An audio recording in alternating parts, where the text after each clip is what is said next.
Welcome to Lesson 7 of Electromagnetism for Teachers.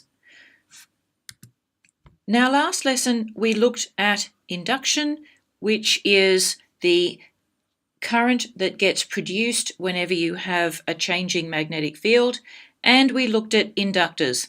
And that finishes off the first part of our course on electricity and magnetism. Now, the last 4 lessons in this course are about electromagnetic waves, and they include geometric and physical optics. So we're going to start by linking the 2 sections of the course, and this involves looking at Maxwell's laws. James Clerk Maxwell changed the world's understanding of physics when he presented his theory of electromagnetism. In it, he summarized everything to do with electricity and magnetism in 4 fundamental equations for electric and magnetic fields. These equations explain everything from why a compass points north to why your car starts when you turn the key in the ignition. Maxwell was also able to show that a beam of light is a traveling wave of electric and magnetic fields. He predicted the existence of other electromagnetic waves beyond the visible and infrared, a prediction that was later verified by Heinrich Hertz. So let's have a look at the 4 fundamental equations. You'll find you are familiar with most of them already. The first one is what we know as Gauss's law. You'll remember that Gauss's law states that the total electric flux coming out of a surface will be equal to the charge inside the surface divided by the electric permittivity of air. We often see it written as an integral, which uses capital A to be the area of the surface. And it says that if you sum the electric field coming out of each little bit of surface dA, then it will be equal to the charge inside, which is Q enclosed, divided by epsilon 0.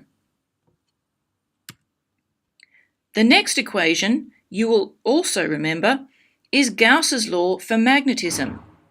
And that states that the amount of magnetic flux going into a volume of space must equal the amount of magnetic flux coming out of that volume. So that means there is no net magnetic flux through the surface of any volume. This is the equation that says there are no magnetic monopoles. In other words, there are no north poles without a south pole nearby. And so magnetic fields can't begin or end like electric field lines can, but they must go in continuous loops.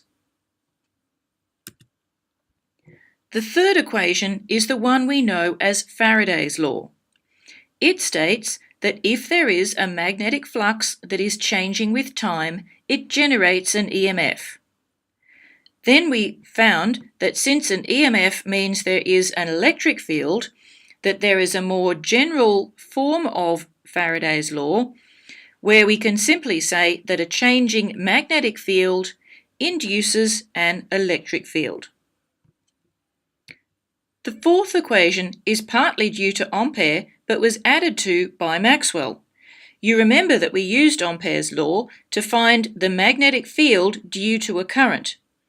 And it stated that the integral of the magnetic field around a loop is equal to μ0, which is the permeability of free space, times the current going through the loop.